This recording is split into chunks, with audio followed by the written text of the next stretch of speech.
Ok, ese es el contenido número 1 de la asignatura de instrumentación industrial. Vamos a ver los fundamentos de la instrumentación industrial. ¿Qué vamos a ver este día como parte de la sesión? Vamos a hablar de la historia de la instrumentación y la automatización. Vamos a hablar de los objetivos y también de la función de la instrumentación y obviamente de los instrumentos industriales. Y vamos a ver si llegamos hasta la importancia de la instrumentación. Si no, este temita lo dejaríamos por fuera para retomarlo la próxima semana. ¿De acuerdo? La clase de hoy va a ser bastante tranquila. Espero que no nos quite demasiado tiempo, ¿verdad? Así que vamos a hincarle el diente rapidito. ¿De acuerdo? Bueno, miren muchachos, vamos a ver.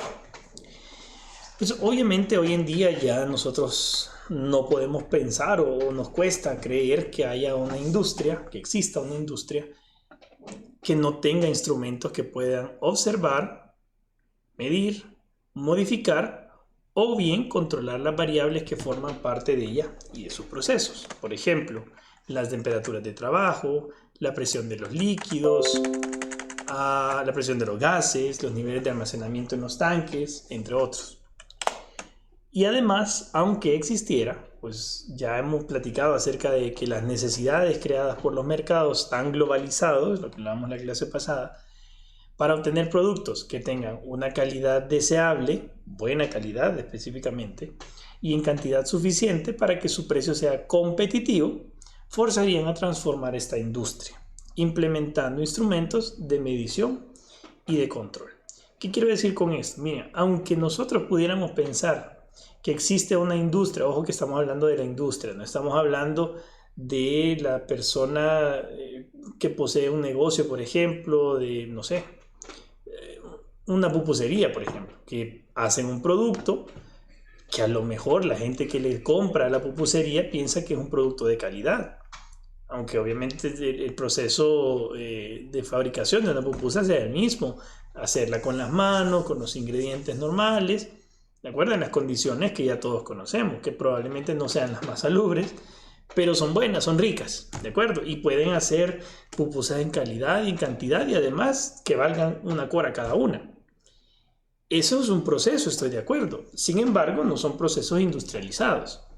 Y hablamos de que probablemente no podamos imaginar un proceso industrial que pueda competir con productos de calidad que hagan la cantidad suficiente y además que su precio sea el competitivo si no pueden controlar sus variables, si no pueden controlar la materia prima que ingresa, si no pueden controlar la cantidad de productos que fabrican, si no pueden controlar sus inventarios, por ejemplo.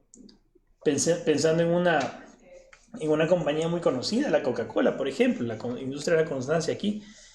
¿Ustedes creen que pudieran manejar ellos los volúmenes que fabrican todos los días, diario, miles de gaseosas diarias, si no tuvieran elementos de control y de medición?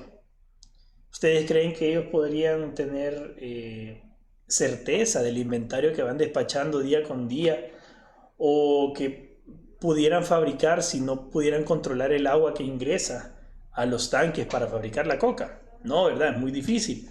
O por lo menos si lo hicieran y no tuvieran elementos de medición y control, a lo mejor no tendría la calidad necesaria, porque recuerden que el agua de la gaseosa, por ejemplo, debe estar a una temperatura específica, en un rango bien determinado. No puede estar ni más fría ni más caliente que eso, porque si no se arruina el producto. Además no podrían tener una cantidad exacta porque como no sé cuánto entra de materia prima y por lo tanto no puedo saber cuánta gaseosa estoy fabricando. Y además, a lo mejor por el tanto desperdicio que se hiciera si no tuviéramos una industria con medición y control, no podríamos tener un precio competitivo para ello. Entonces, básicamente, siempre terminaríamos forzando a que la industria se transforme mediante la implementación de instrumentos de medición y control. ¿Está claro hasta acá?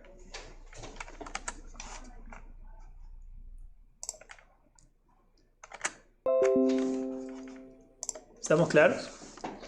Entonces, Usualmente, el ingeniero que se desarrolla laboralmente en la industria, el que trabaja de primera mano con la industria, se ve en la necesidad de conocer y entender el funcionamiento de los instrumentos y su papel dentro del control de los procesos. Estos procesos se llaman procesos industriales. Esto es bien obvio, pero son procesos industriales. Y además, estos procesos exigen que exista un control en la fabricación de los productos que se obtienen de ellos. Si no hay control, no sirve de nada.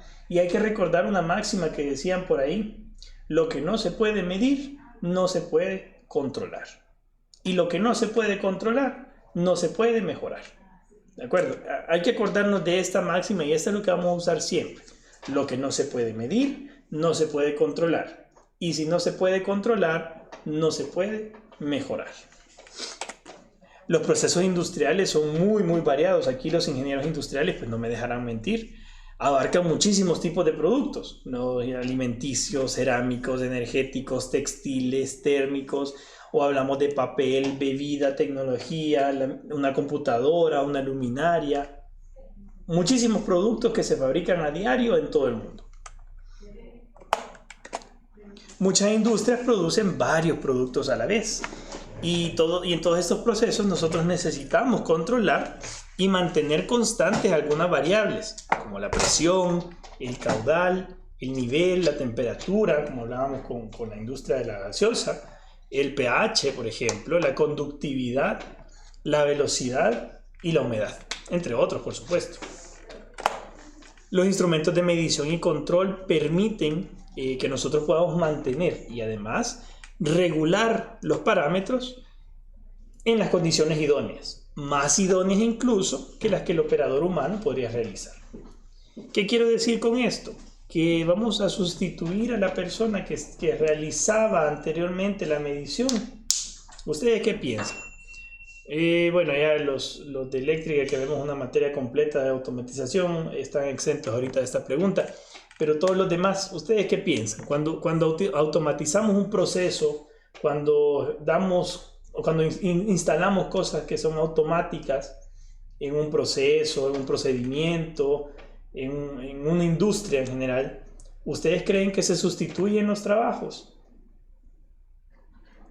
O piensan que debe hacerse, pues, que lo hagan es otra cosa, pero piensan que debe hacerse.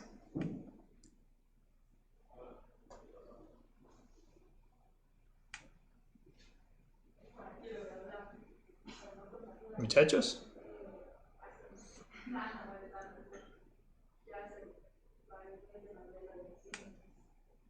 Hola, hola.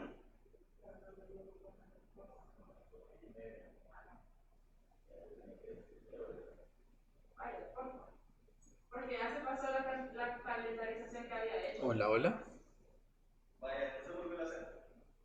Pero ¿y si lo revisa para ver si necesita algo? Muchachos, hoy sí necesito que me respondan, señores, por favor. Quiero saber si están ahí. Creo que 10 sábados. Ok, vaya, entonces.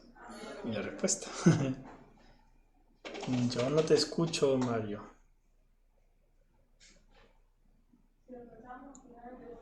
Ah, perdón. ¿Ahora?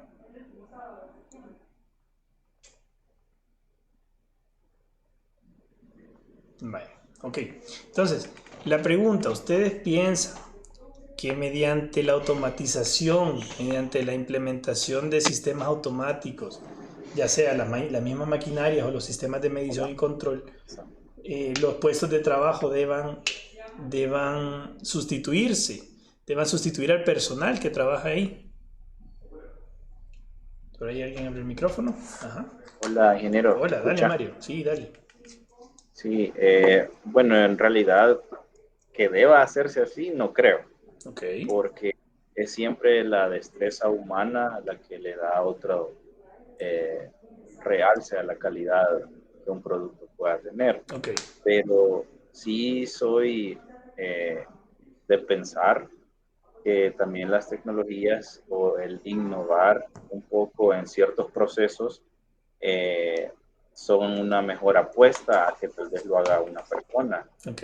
Por ejemplo, no sé, tal vez en una línea de producción es más eficiente, es más preciso la calidad del trabajo y tal vez una, un robot podría hacer determinada función, ¿verdad? Que una persona lo esté haciendo y desgastándose y al final es el mismo resultado.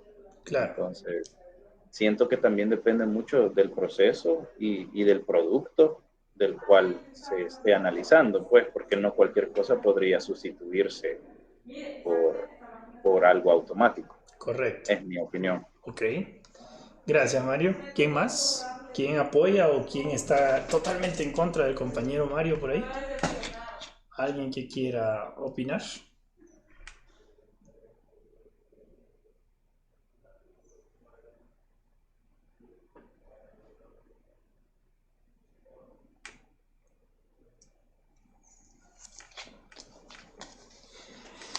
Dice Herbert, se tiene que encontrar un equilibrio. Puede hacerse y puede facilitarse muchos procesos para el beneficio de la empresa, pero no se puede dejar sin empleo a tanta gente. Ok, ok, está muy bien. Pero a ver, dale, José Gabriel, dale, dale. Sí, ingeniero, yo también estoy de acuerdo en eso, de que creo que tiene que haber un balance en las empresas, pues, para que la gente pueda conservar su empleo. Sin embargo, creo que también es importante en términos de utilidad para una empresa tener automatización, porque yo considero de que la productividad podría aumentar y por ende la utilidad. Pero sin embargo, yo eso sí veo de que tiene que haber un balance entre automatización y siempre utilizar personas. Aunque, como decía el primer compañero, hay en algunos procesos, ¿verdad? O productos que es necesario la intervención humana. Eh, dígase, por ejemplo, verificar la calidad minuciosa de un chip, por ejemplo. Ok, Aunque en otros procesos, como en la Coca-Cola, de que verifican la calidad de las latas a través de un robot, hay otros procesos que sí es necesario la intervención de una persona. ok. Gracias. Ya vamos a hablar de tu aporte, José Gabriel. Gracias, gracias. María José. Hola, buenas tardes. Hola. Bueno, yo diría que en la automatización, perdón, sí es bastante importante a la hora de los procesos como que fueran bastante densos o que tengan que verse algo de manera como que más precisa, ¿verdad? Ujú. Eso no quiere decir que se le va a quitar el trabajo a muchas personas, porque pues creo que una persona es la que tiene que hacer ese programa automatizado y también que en otro, en otra parte del proceso ya se debe de tener un control más minucioso donde las personas podrían seguir trabajando.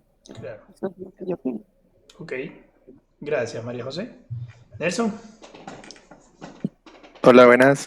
Hola, hola. Eh, en lo personal, en vez de reemplazar, ocuparía la palabra capacitar Ok. para que, o sea, porque en ocasiones se puede dar que se puede implementar la automatización, pero siempre vamos a depender de algún empleador que venga y resuelva la automatización por algún fallo. Ok.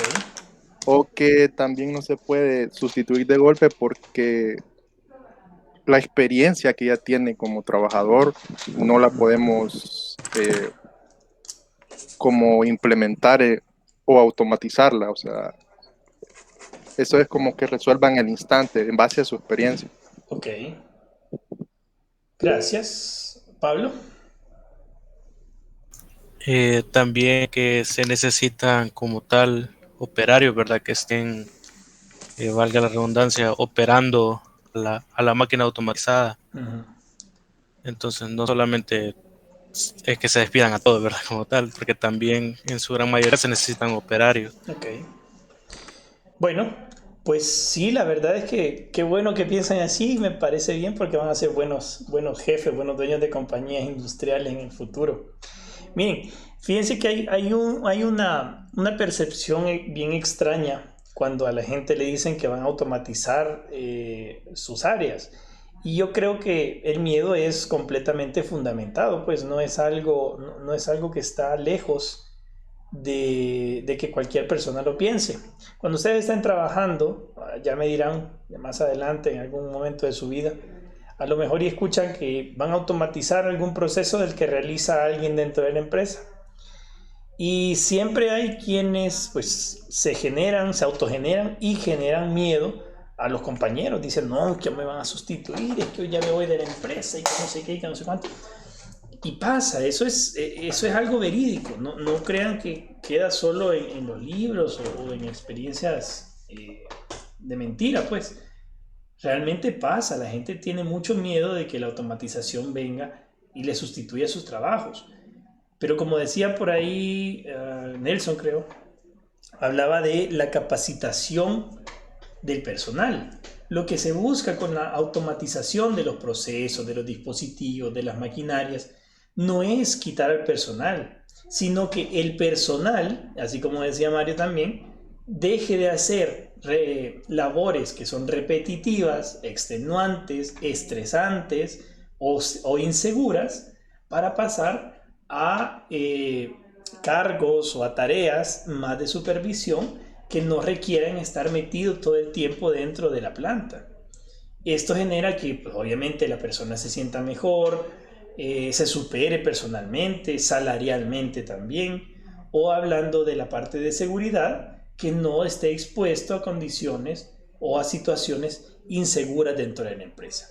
Entonces sí, en efecto, cuando hablamos de automatizar equipos, dispositivos, maquinarias, no estamos hablando de sustituir a la persona por una máquina, sino sustituir el puesto de trabajo, pero moviendo a la persona a puestos de supervisión que la máquina siempre va a requerir, que la planta siempre va a requerir y que la industria necesita por obligación. ¿De acuerdo? Dice Mario, también fomenta el enfoque de personal en otras actividades que pueden sumar a la hora de producir, por supuesto. Al final, ustedes, una empresa sin empleados no es una empresa, pues para eso no la pongamos. El criterio humano siempre va a primar sobre las máquinas, porque hasta el momento no hay máquinas, no hay dispositivos que puedan discernir de la manera que lo hace un ser humano. Entonces, vamos a hablar un poquito de la historia de la instrumentación primero y luego nos vamos a pasar a la historia de la automatización, que si bien se relaciona, pues obviamente han tenido devenires diferentes. No ha sido lo mismo la automatización y que la instrumentación, porque empezaron o realmente se desarrollaron en épocas distintas, con circunstancias distintas, en entornos completamente diferentes, con necesidades diferentes. Entonces, la instrumentación pues data de ahí por los 1920 a 1950. Aquí es donde empieza la instrumentación, dados todos los procesos industriales que estaban en boga en la época. ¿Cuáles? Por ejemplo, la refinería de petróleo, cuando empezaban los carros allá con el Ford, los 1910, 20 más o menos. La pasteurización de los lácteos o la generación de electricidad, cuando ya eso ya era mundialmente conocido y utilizado. Con la llegada de la mecanización durante la revolución industrial, muchísimo antes de 1920, la industria de aquel entonces se vio en la necesidad de desarrollar formas básicas de control que no llegaban a ser instrumentación industrial ni control industrial, simplemente forma de medir y controlar las variables que influían en un proceso. Sin embargo, para poder controlar algo, nosotros tenemos que medir, y es lo que les decía anteriormente. La máxima de la que estábamos hablando antes. ¿De acuerdo? Lo que no se puede medir, no se puede controlar, y lo que no se puede controlar, pues no se puede mejorar. Antes de 1920 las mediciones se hacían localmente, es decir, había un sujeto parado ahí viendo el nivel del tanque. Mira, anda, medime el nivel del tanque. Y tenía que ir a acercarse a la piscina o al tanque y poner una reglita por ahí y decir, ah, sí, está bueno. Entonces, tenía que viajar el gran montón de distancia para ir a decir que el tanque estaba lleno. Claro, los procesos en ese entonces eran simples, muchísimo más simples que lo que son ahora. No había una producción en grandes cantidades, no había producción por lotes, por ejemplo. los productos se hacían casi que personalizados para cada persona y no había este consumismo que muchas personas lo escuchan mal, pero que realmente no podría decir que es completamente malo. Al final la industria es algo que ha ayudado mucho a los países, ¿no? Entonces, un sistema de instrumentación y control era en ese entonces manual y además mecánico. Todo se realizaba con el operador a la par del proceso, es decir, que no había una transmisión de datos. La transmisión de datos era las piernas y la memoria de la persona que había ido a medir el proceso. Entonces, el gobernador del motor de vapor puede ser considerado como el primer lazo de control cerrado que utilizaba instrumentos para medir variables. Este gobernador medía la velocidad del motor según la rotación de dos pelotitas metálicas, y fue inventado por James Watt en 1788. Lo llamó el regulador centrífugo. Ese era miren, era este reguladorcito, esta peonza, digamos, con estas dos bolas de metal, que lo que hacía era regular la velocidad de este motor. A medida que el motor giraba más rápido, pues las pelotitas estas se elevaban, ¿sí? Girando alrededor de un eje, haciendo que pudiera controlarse la velocidad del motor a medida que subía o bajaba un álave para modificar la apertura de esta válvula. ¿De acuerdo? Voy a poner el video a ver si se logra ver por la resolución y por la velocidad de transmisión. Me dicen, y si no, de todas maneras se los dejo en la diapositiva. Entonces, aquí tenemos, obviamente, el experimento mejorado, ¿verdad? Es un gobernador de bola de acero, aquí con otro tipo de contrapeso, y lo que hace es que al momento de elevarle la velocidad al motor, pues baja ese cilindro a modo de álave de la turbina para permitir o restringir el paso de vapor a través de ella. Y de esa manera pues se controlaba la velocidad del motor. ¿De acuerdo? Y así es como funcionaba en aquel entonces con el motor de vapor.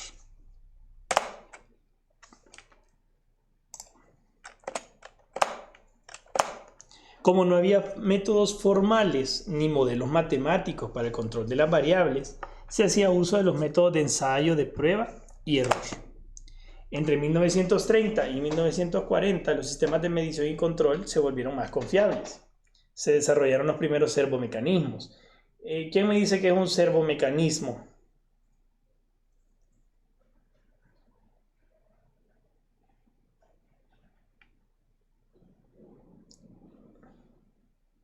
¿Qué es un servomecanismo? ¿Nadie?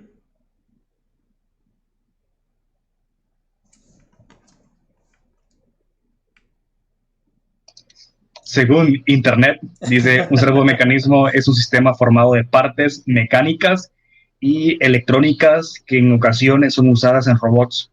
Ok, vaya, según Internet. Sí, de hecho, un servomecanismo no es más que un motorcito DC que tiene sensores, en la parte electrónica, ¿no? Que tiene sensores y otros componentes electrónicos por ahí que sirve para realizar control de proceso, control de varias cosas realmente. Con los servomecanismos es que se fabrican robots, con los servomecanismos es que se fabrican máquinas, algún tipo de maquinaria. Entonces se desarrollaron los primeros servos, se utilizaron los primeros dispositivos neumáticos y se fabricaron los primeros analizadores. Todo esto, recordemos, a valor de 1940. Aparecieron también algunos controladores industriales que utilizaban aproximaciones de los algoritmos PID, que son los algoritmos proporcional, integral y derivativo para poder controlar procesos. Claro que faltaría mucho tiempo para que de verdad la industria llegara a estos algoritmos PID para poder controlar de verdad los procesos. Luego, pues ustedes ya saben, ¿verdad? Si no lo saben, les cuento. En este mundo, si hay algo que ha potenciado enormemente la evolución tecnológica y ¿cómo decirlo? El crecimiento de la demanda por nuevas tecnologías son los conflictos. Los conflictos, que casi la mayoría han sido conflictos armados, han permitido que se desarrollen todas las tecnologías de las que somos capaces de manejar ahora. Por ejemplo, la primera computadora nació después de 1945, cuando se pretendía que se usara una computadora de propósito específico para calcular la trayectoria de balas de cañón, para trayectorias balísticas. Busquen ahí la computadora ENIAC. Esa fue la primera computadora y era simplemente porque querían hacer los cálculos para dónde iba a caer la próxima bala, pues, que se lanzara. O el famoso Alan Turing con su famosa computadora para descifrar los códigos de los nazis. Entonces, todo esto ha sido producto de conflictos armados. Básicamente le debemos nuestras tecnologías a las guerras, tristemente, ¿de acuerdo? Pero es así. Y así como con la computadora, pues así con la instrumentación. Para 1950, que recién había finalizado la Segunda Guerra Mundial en el 45, ya había plantas con altísimas capacidades de producción. En este tiempo también se desarrollaron los primeros instrumentos electrónicos que se basaban en potenciómetros. Se construyen los primeros transmisores, que obviamente no eran para los fines que los utilizamos ahora, sino para fines bélicos, y las primeras celdas de presión diferencial. Ahí vemos a un soldado agarrando un rifle automático, lo que se llamaba rifle automático, y si se fijan en la parte de atrás, en su mochila, no es una mochila, sino que es una unidad de poder que le daba al rifle automático la capacidad de hacer el disparo. ¿De acuerdo?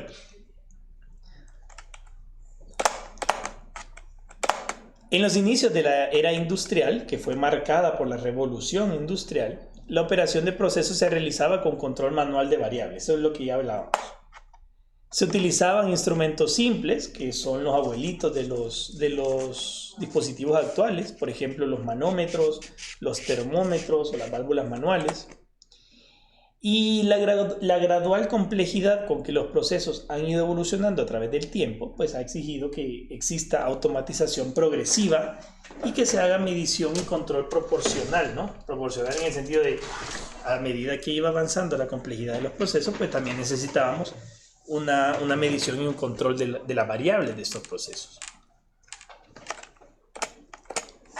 Los instrumentos actuales, así como los procesos automáticos, tienen como uno de sus fines más importantes, aquí está, liberar al operario de campo de sus funciones de actuación directa en la planta y sustituirlas por funciones de supervisión y vigilancia del proceso desde un centro de control.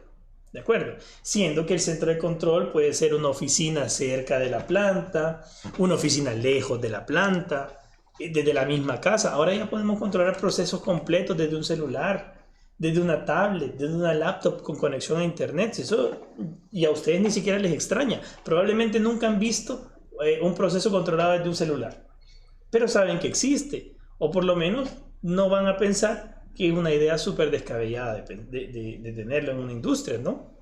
Entonces, ustedes pueden hacerlo. No sé si ustedes saben, pero esta torre insigne, la que está en la zona rosa, no sé si la conocen, es una torre que fue construida hace unos 3 o 4 años más o menos, y por la noche se ilumina por fuera. No sé si lo han visto.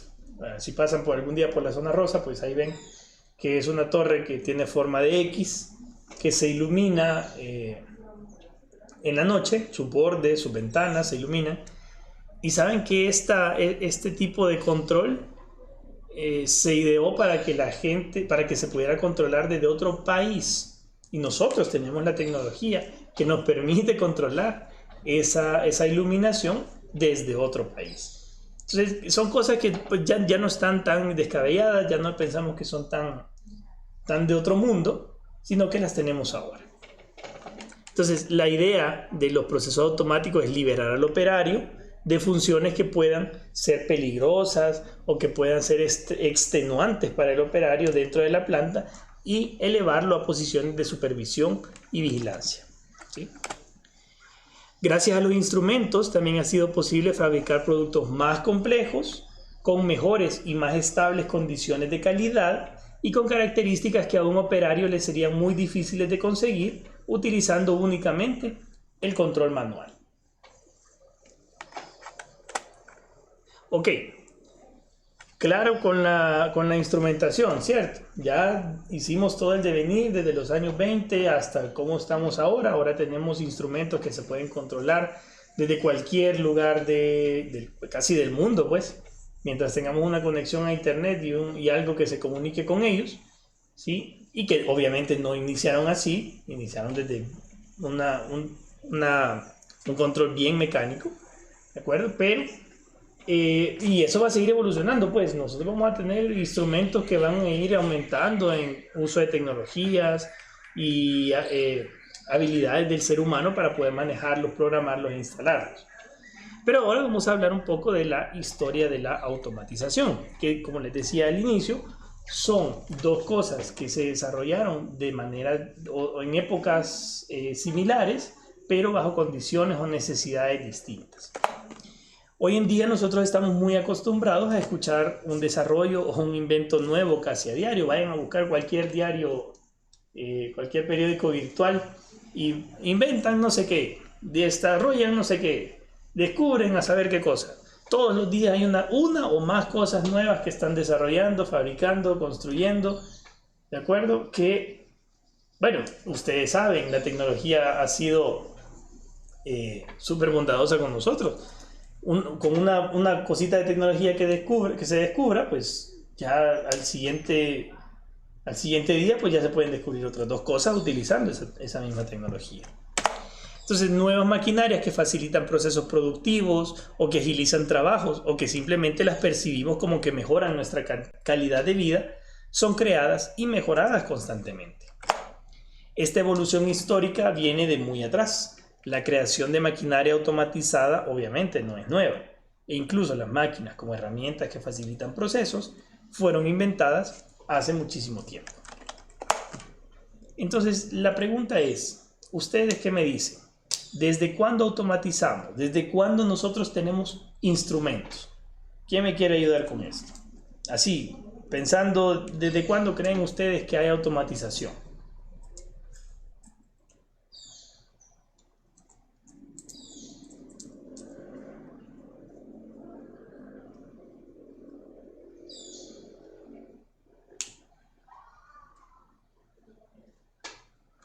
Este voladito morado a la par de las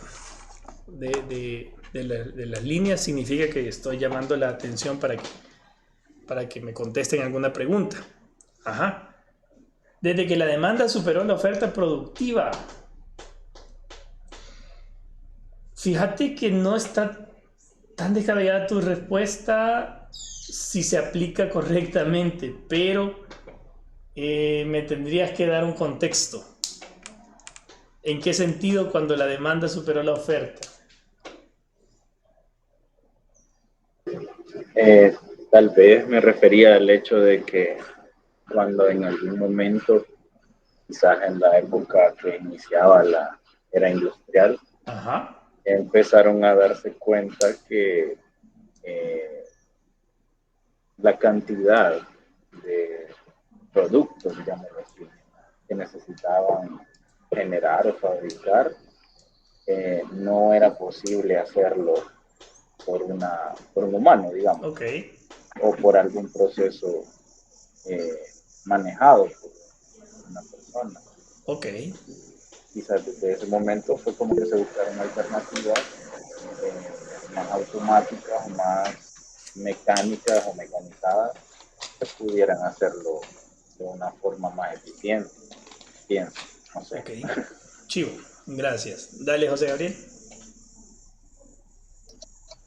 No sé, ingeniero, si cabe dentro del tema, pero yo lo veo desde un poco más atrás, Ajá. quizás desde la época romana, cuando las personas Un montón iban a más traer atrás. agua, Ajá. sí, agua al río, Ajá. y luego se crearon todos esos sistemas hidráulicos que Ok. hay evidencia, pues, de que que los romanos fueron pioneros en estos sistemas de distribución de agua.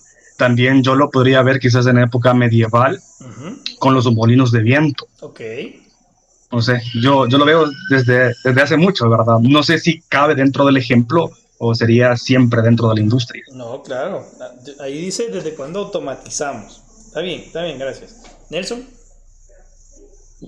Yo también había pensado cuando se empezó a implementar la cadena de ensamble. La cadena de ensamble, o sea, todavía más Ajá. acá. Un poco más Industria acá. 2.0. Ok, Ajá, por ahí. ok. ¿Quién más? ¿Quién da más? ¿Quién da más?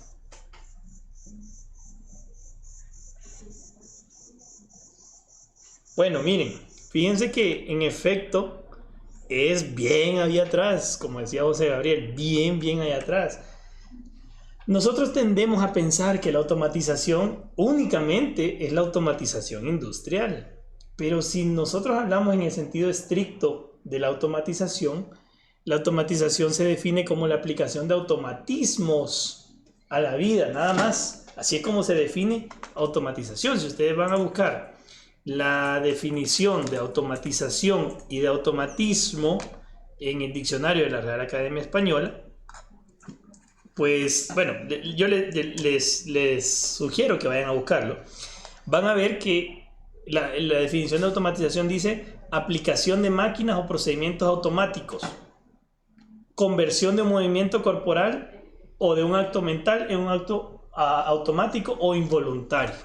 Entonces, esto nos permite decir que la automatización se creó desde hace muchísimo. Por ejemplo, desde la invención de las máquinas simples en la prehistoria. ¿Cuál es la máquina simple por excelencia? A ver. ¿Cuál es la máquina simple por excelencia?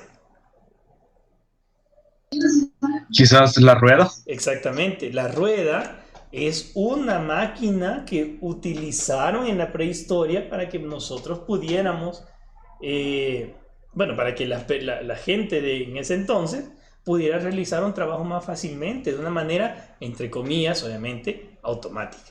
Por supuesto, hay muchísimas máquinas simples, la rueda, la palanca, el plano inclinado, la cuña, y todas estas máquinas se producen o se fabrican o se inventan para solucionar un problema que en ese momento era bastante importante, como trasladar agua, como trasladar alimento, como trasladar a las personas de un lugar a otro, aquellos pueblos nómadas, ¿no?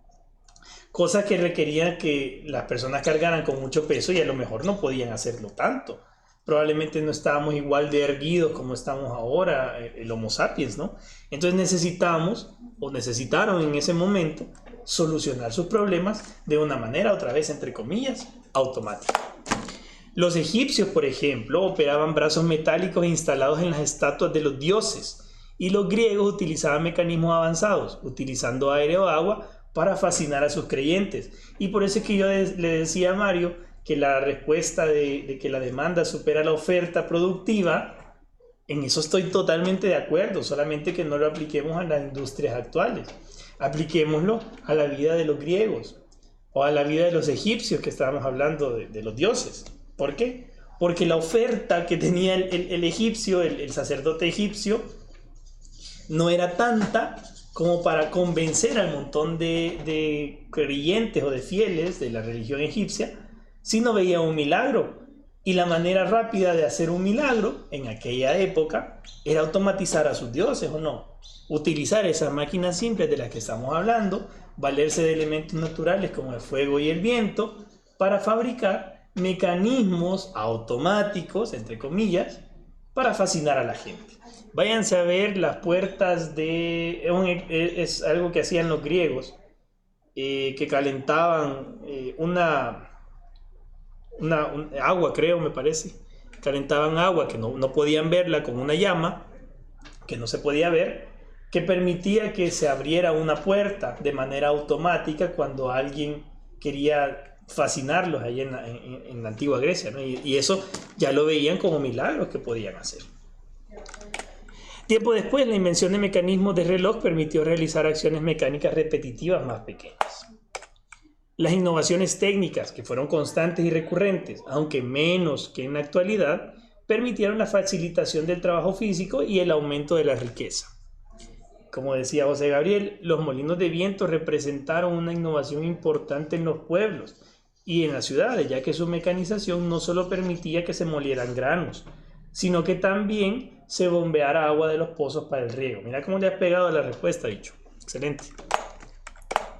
Este invento de hecho permitió también, más adelante, en 1888, generar electricidad utilizando el viento.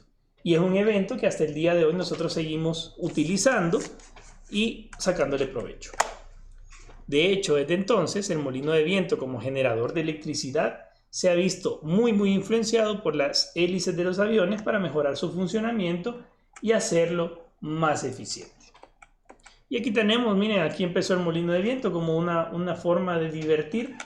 Vieron su potencial y pues lo convirtieron en un mecanismo que permitía moler granos y trasladar agua hasta los lugares donde se necesitaba, ya sea en los cultivos o en las casas.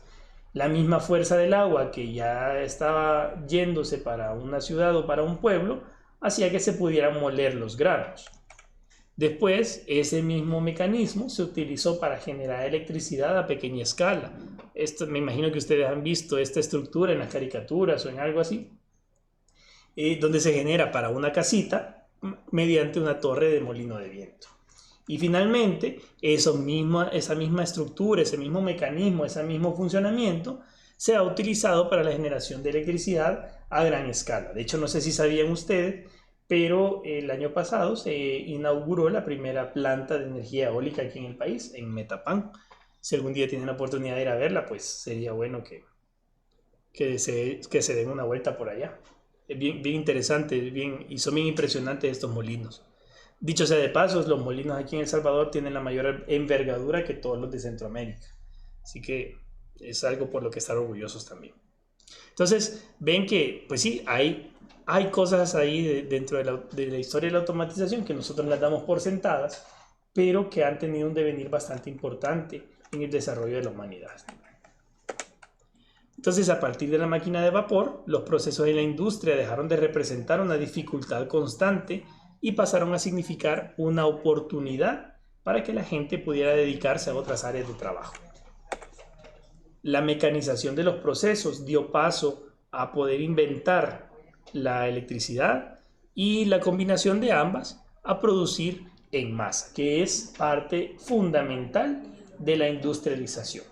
Vayan a ver ustedes la industrialización y casi cualquier tipo de industria, porque no todas, pero casi cualquier tipo de industria tiene algún tipo de producción en masa, ya sea de accesorios, ya sea de producto final, ya sea de otras materias, no primas, sino otras materias secundarias para otras industrias, pero producen en masa. Ustedes no van a ver una gran industria que produzca 3 camisas a la semana. Ustedes van a ver industrias que fabriquen 500.000 camisas en el día, pues. A eso me refiero. La electrónica permitió avances en la automatización de los procesos y el desarrollo de nuevas y mejores tecnologías. Y con esto, la comunicación entre dispositivos y, obviamente, un control más efectivo. Bien, entonces, miren, en 1784 inició lo que se llamó la industria 1, bueno, lo que se llama hoy la industria 1.0. Se dio paso a la revolución industrial mediante la fabricación de la máquina de vapor, la mecanización y los telares, entre comillas, mecánicos. ¿De acuerdo? ¿Quién inventó la máquina de vapor, señores?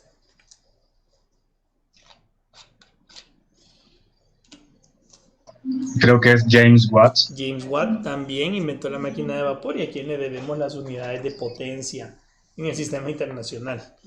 Acuérdense, él hizo el gobernador de la máquina de vapor, obviamente también hizo su maquinita de vapor. ¿De acuerdo? El videíto que vimos anteriormente, pues era ese invento de James Watt. Luego, lo que se llama ahora la industria 2.0 es la producción en masa, las líneas de ensamblaje, la generación de energía eléctrica. Esto se inició allá por los años 1870. Todavía lo hacemos, pero no a nivel de industria 2.0, sino a nivel de la que ahorita se conoce como industria 4.0. Pero en ese entonces, esa segunda revolución industrial, y que por eso se llama industria 2.0, porque fue una segunda revolución industrial, permitió la generación de energía eléctrica, la transmisión de energía eléctrica también, que se produjeran muchos productos en una sola fábrica y que se pudieran hacer líneas de ensamblaje. Una línea de ensamblaje, yo sé que ustedes lo conocen, por ejemplo, cuando se fabrican carros.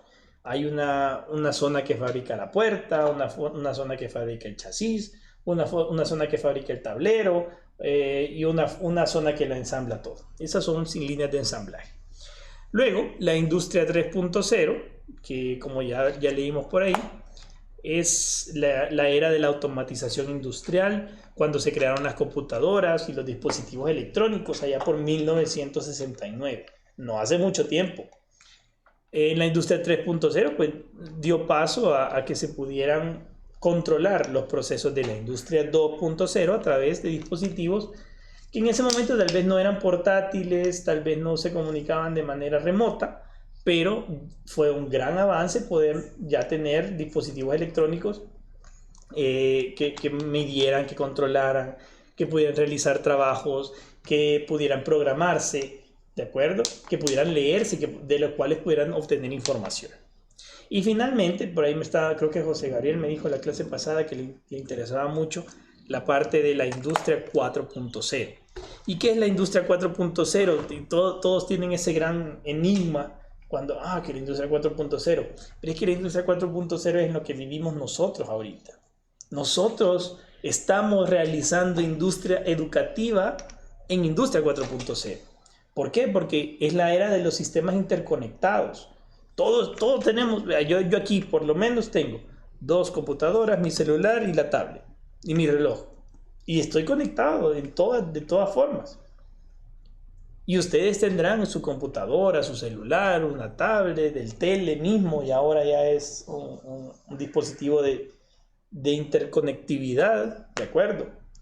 En la época del Internet de las cosas, aquellos que tienen ahí su Alexa, su Chromecast, ¿de acuerdo?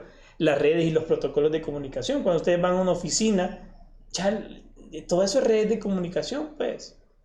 Los teléfonos de las oficinas ya no son de una línea normal, sino que están conectados a un servidor. Bueno, muchas empresas están conectadas a un servidor y pues la comunicación ya no es tan rudimentaria. Entonces nosotros estamos viviendo ahorita una época de industria 4.0 y es tan gracioso porque nos estamos enfocando tanto en la industria 4.0 cuando según los expertos estamos más cerca de la industria 5.0 que de la industria 4.0. ¿Sí me entienden? No sé si hay preguntas hasta acá.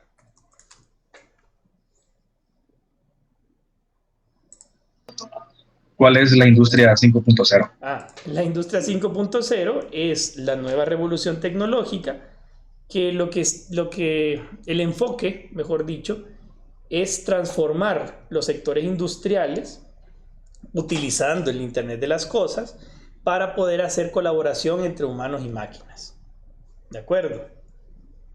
Porque con Industria 4.0 nosotros lo que hacemos es conectarnos, estar conectados, estar siempre viendo todo lo que pueda pasar en un ratito. Las noticias, el tweet, el estado en Facebook, la foto de Insta, todo eso es conexión, conectividad, ¿de acuerdo? Pero el hecho de poner a trabajar la tecnología a la par del ser humano o como colaboración con el ser humano, ya estamos hablando de Industria 5.0, ¿de acuerdo? Y obviamente para eso hace que se busque una mejora de la productividad de las empresas, que haya una muchísimo mayor eficiencia. Entonces, nosotros estamos más cerca de la industria 5.0 que del inicio de la industria 4.0. La interacción entre humanos y máquinas. ¿Sí me queda claro, perdón? ¿Me expliqué?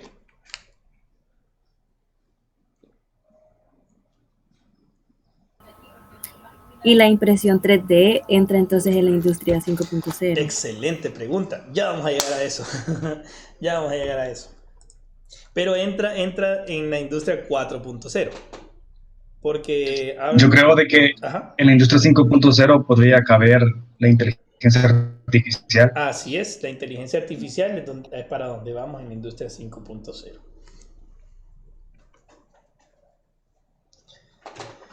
Bien, dudas hasta acá.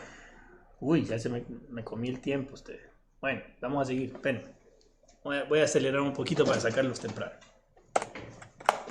Vaya, entonces, hoy vamos a hablar un poquitito, rapidito, de qué es un artefacto. ¿Alguien me dice qué es un artefacto? Sin buscar en internet, solo lo que ustedes piensan. De todas maneras, la definición está aquí en la diapositiva.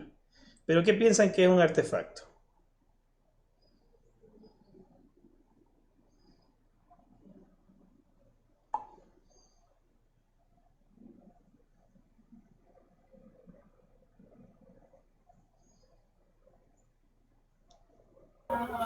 Un objeto que cumple cierta función. Ok, un objeto que cumple cierta función, una herramienta, un instrumento, cualquier cosa que podamos usar para hacer algo. Bueno, es una definición bastante general, está bien.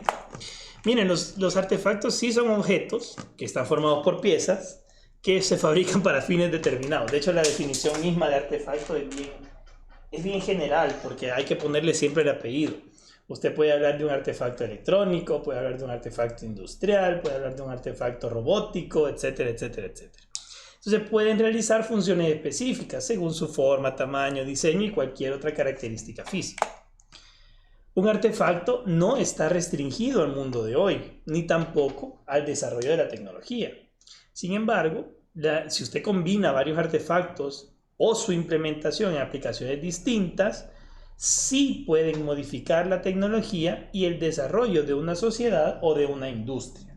Según esto que acabo de decir, díganme un artefacto que combinando varios del mismo tipo o modificando sus aplicaciones haya cambiado, haya modificado la tecnología o el desarrollo de una sociedad. Los satélites. ¿Cómo los modificaron? Contame, ¿qué artefactos fueron ahí los que hicieron algo? Bueno, los satélites están compuestos quizás por varios componentes de telecomunicaciones para poder transmitir y comunicarse entre ellos. Y quizás crear una red globalizada que se pueda comunicar, interconectar. Ok, perfecto. Excelente ejemplo. ¿Qué otro?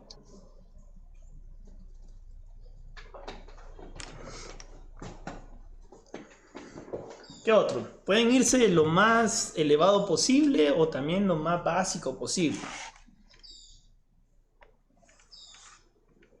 ¿Qué otro piensan ustedes que puede ser un artefacto?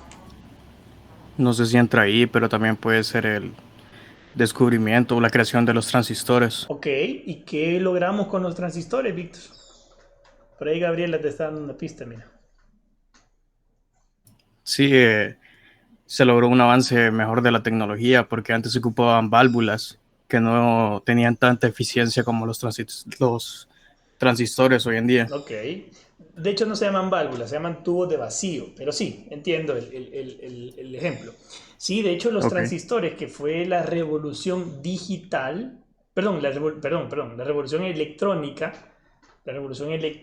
los transistores, el uso de varios transistores en una sola pieza o en un solo circuito permitió que se desarrollaran un montón de aplicaciones. Primero los circuitos electrónicos sencillos, después pasamos a las unidades aritméticas, luego a las unidades aritmético-lógicas, y a partir de la combinación de más y más unidades que llevaban transistores, se han podido desarrollar las computadoras, y después de eso se pudieron desarrollar las supercomputadoras, y a lo mejor entra también el ejemplo que dieron del satélite, pues. Todo eso lleva componentes electrónicos que vienen a partir de un transistor.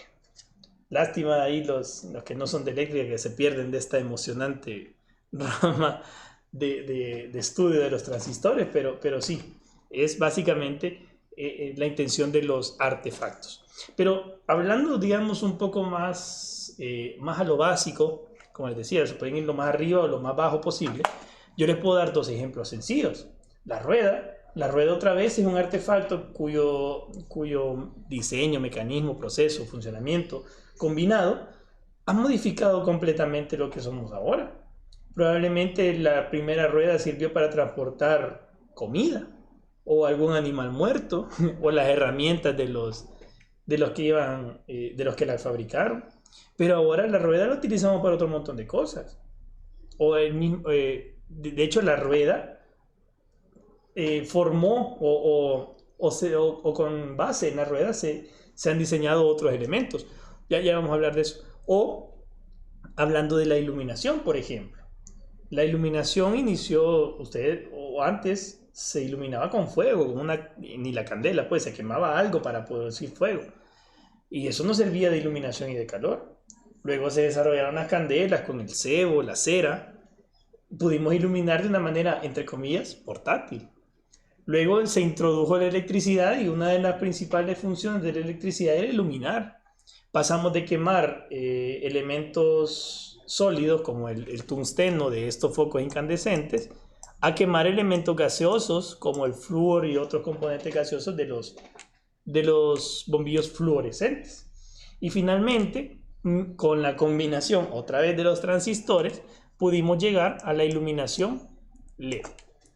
¿De acuerdo? Entonces, al final, el artefacto, como digo ahí en el párrafo, no está restringido al mundo de hoy, pero combinar varios artefactos e implementarlos de maneras distintas sí modifica la tecnología y el desarrollo de una sociedad. Entonces, aquí tenemos la rueda y cómo su mecanismo, cómo la forma de trabajo, cómo la manera las características físicas, ¿de acuerdo?, pudieron provocar que se fabricaran poleas, pudieron provocar que se fabricaran engranajes. Todo esto viene de la rueda. Pudieron provocar las llantas de los carros, aviones, transbordadores, trenes, de todo lo que hay ahora. Pudieron fabricar las chumaceras o los rodetes de los motores, o incluso los álabes de las turbinas de generación eléctrica. ¿De acuerdo? No sé si hay alguna pregunta con esto.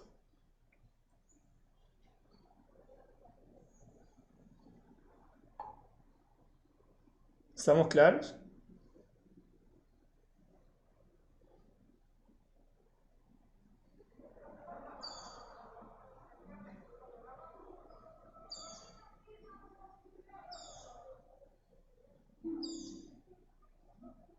Señores, ¿estamos claros? No me queden callados, íbamos bien. Vale, está bien. Ok, entonces un artefacto por definición es funcional por sí mismo, es decir, cumple con un propósito y puede usarse para un fin. La rueda de piedra se usaba para un fin, ¿de acuerdo? Pero el álabe se ocupa para uno totalmente diferente.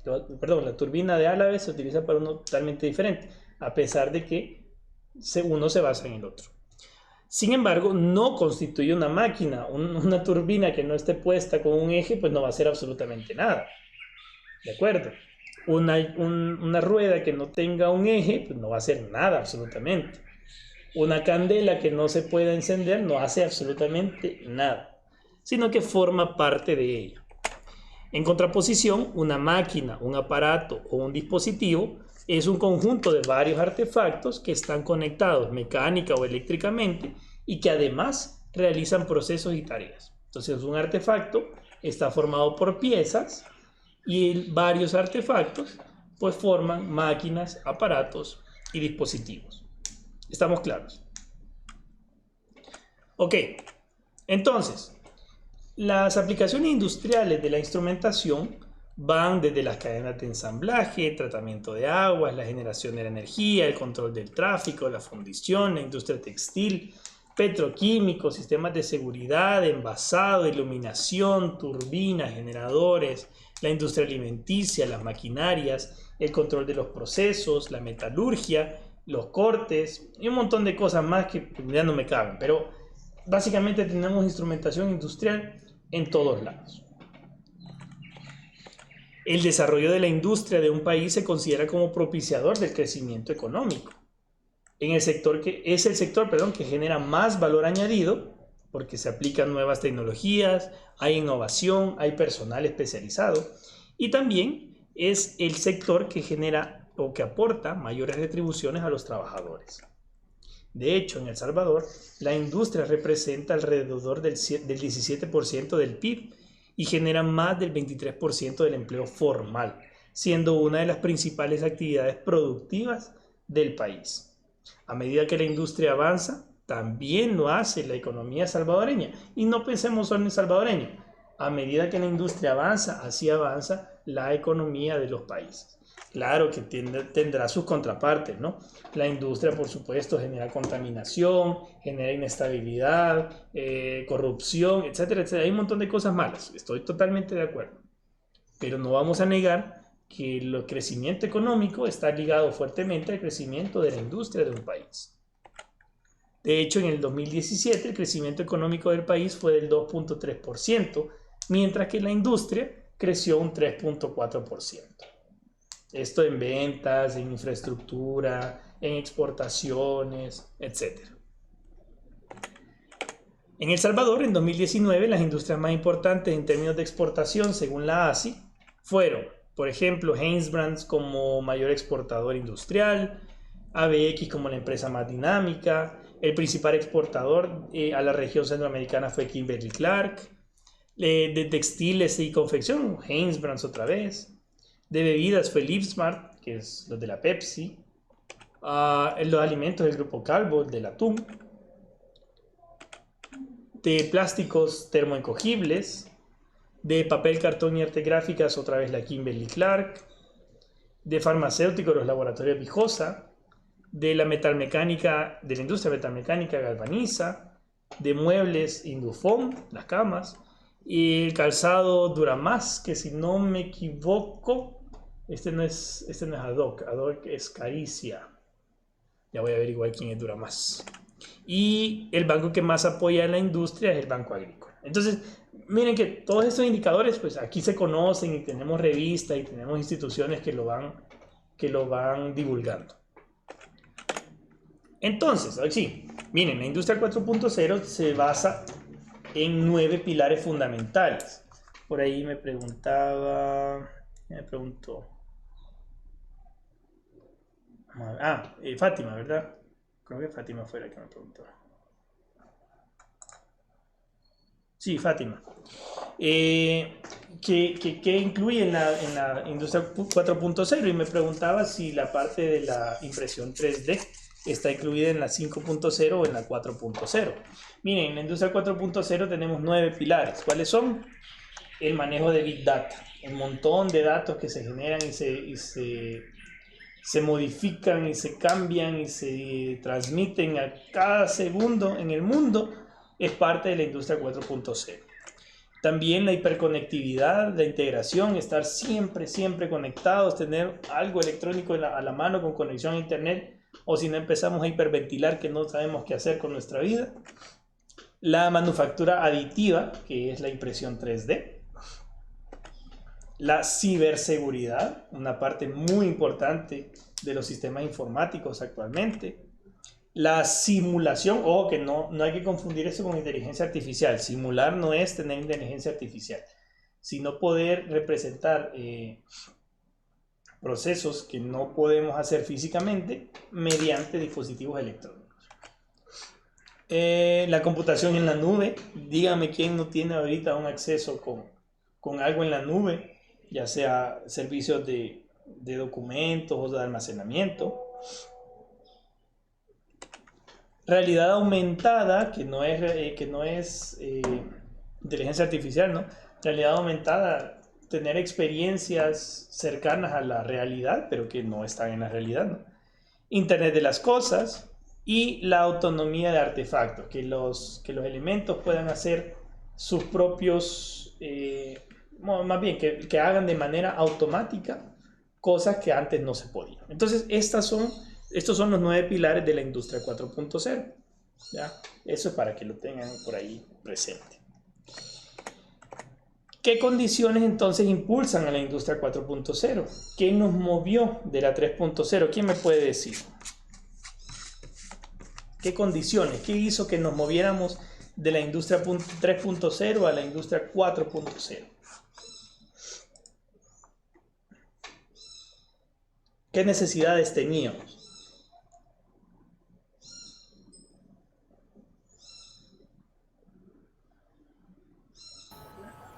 aprovechar todos los dispositivos electrónicos que en la industria 3.0 salieron para poder comunicarse. Ok. Ok. Dice Mario también la necesidad de información rápida. Ajá. ¿Qué más?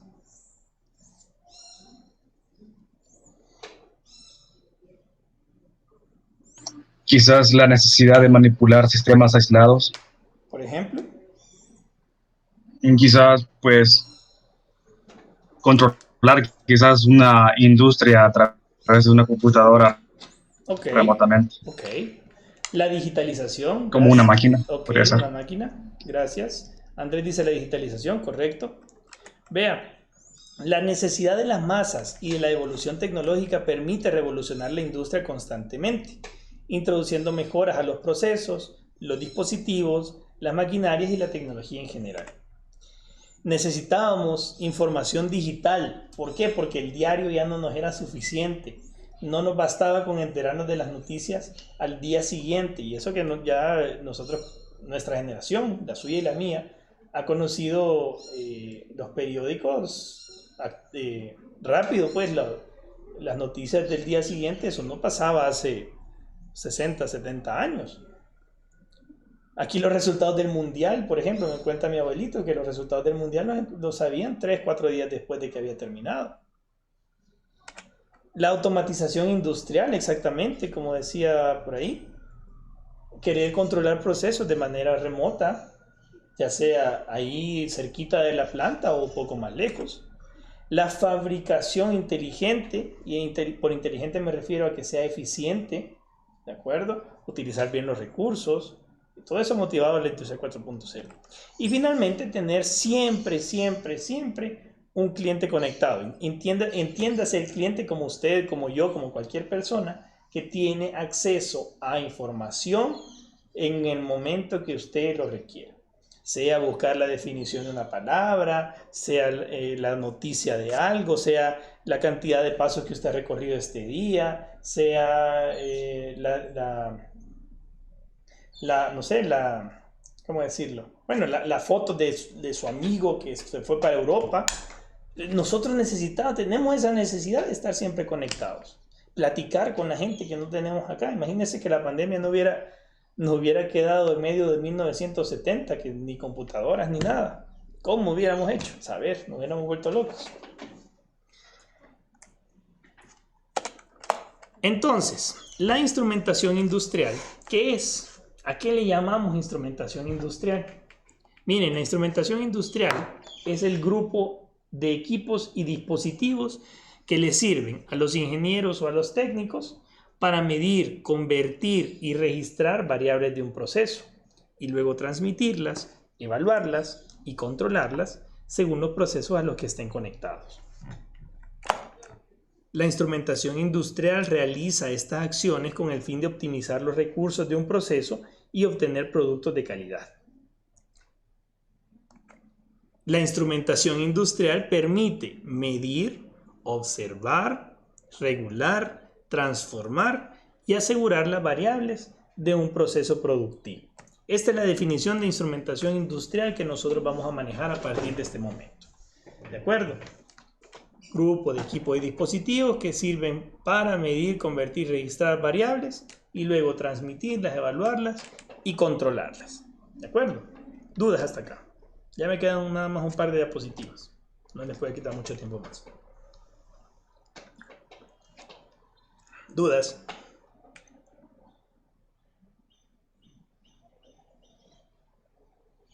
Todo bien. Chivo. Para medir una variable, obviamente necesitamos instrumentos de medición. Y para controlar la variable, pues necesitamos instrumentos de control.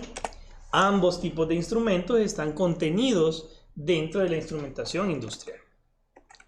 Los instrumentos o aparatos de medición y control suelen medir, ya sea características físicas, por ejemplo el voltaje, la presión, la fuerza, la temperatura, el flujo, como características químicas, por ejemplo el pH, la conductividad eléctrica, la composición de una mezcla, etc. Uy, qué feo esto. Miren, la instrumentación industrial, perdonen que me falló ahí las animaciones, En general nosotros podemos decir que la función que tienen los instrumentos industriales incluye, entre otras variables, entre varias otras, las siguientes.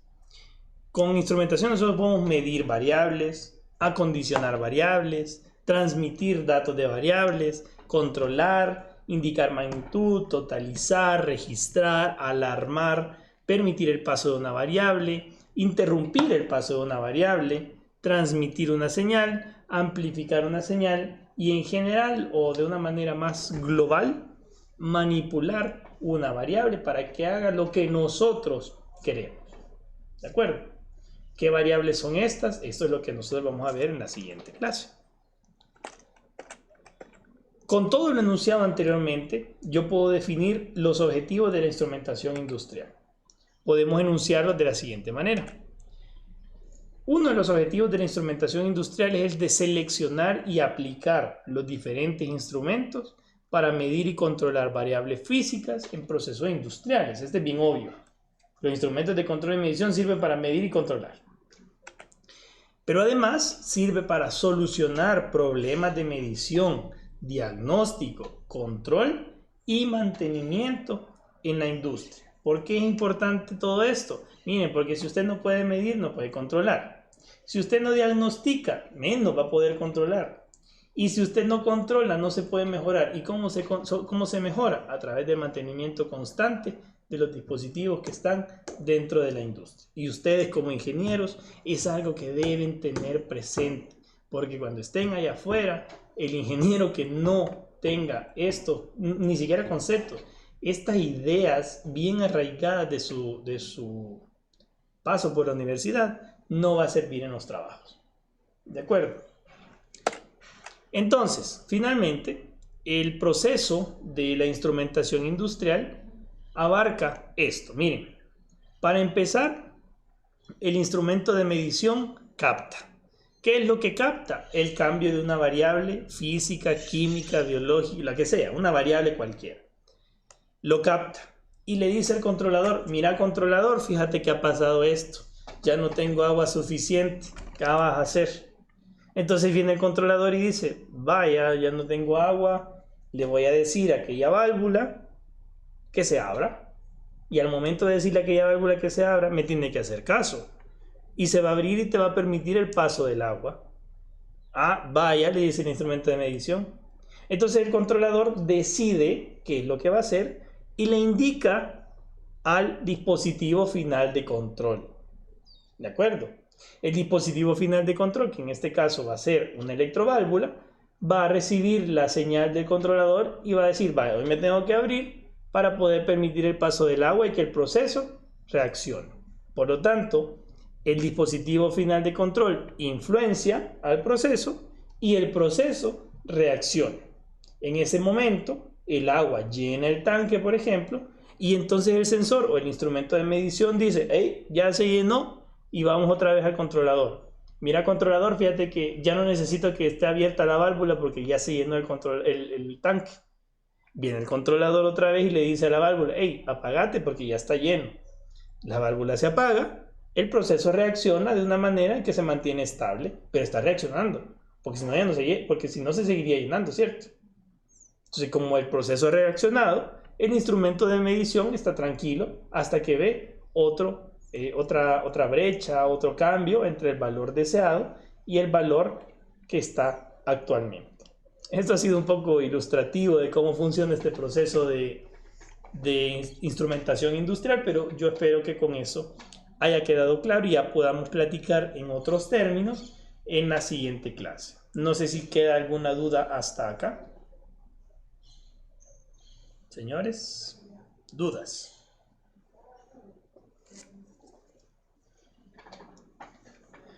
¿Todo bien? Vaya, perfecto. Bueno, señores, vamos a dejarlo hasta aquí. Hemos platicado de varias cosas este día. Yo les recomiendo que vayan leyendo las presentaciones desde ya, porque si no se les va a acumular demasiado contenido para los examencitos y ni ustedes ni yo queremos eso. ¿De acuerdo? Ya les dije que esta es una materia bien teórica, pero que les va a servir mucho para cuando vayan a trabajar ya allá afuera. Yo espero que con la explicación así mero mero graciosa de cómo funciona este proceso de instrumentación, pues ya vayamos entendiendo y que pues tengamos otro tipo de entendimiento ya más adelante. No, José Gabriel, las presentaciones ya las subo después de la clase, por si hay alguna corrección que hacerles durante la clase que yo no haya visto. Entonces ya cuando pase esto, si hay correcciones pues corrijo y las subo al ratito después de que termina la clase. El video sí se tarda un poquito más, en lo que yo lo descargo y lo puedo subir al YouTube, pero no pasa mucho, no es como... miren, como les decía en la clase anterior, yo me comprometo a subir el video no más tarde de las 9 de la mañana del siguiente día, pero por lo general es el mismo día que lo subo. Bien, muchachos, entonces lo vamos a dejar hasta acá. Muchísimas gracias por la atención y disculpen si me atrasé mucho, pero creo que yo sí quería que quedara claro el contexto de la instrumentación industrial y cómo se relaciona con los procesos industriales en el mundo y sobre todo aquí en El Salvador. ¿De acuerdo? Entonces nos vemos en la clase del día lunes. Pasen feliz fin de semana y nos vemos ese día. Cuídense.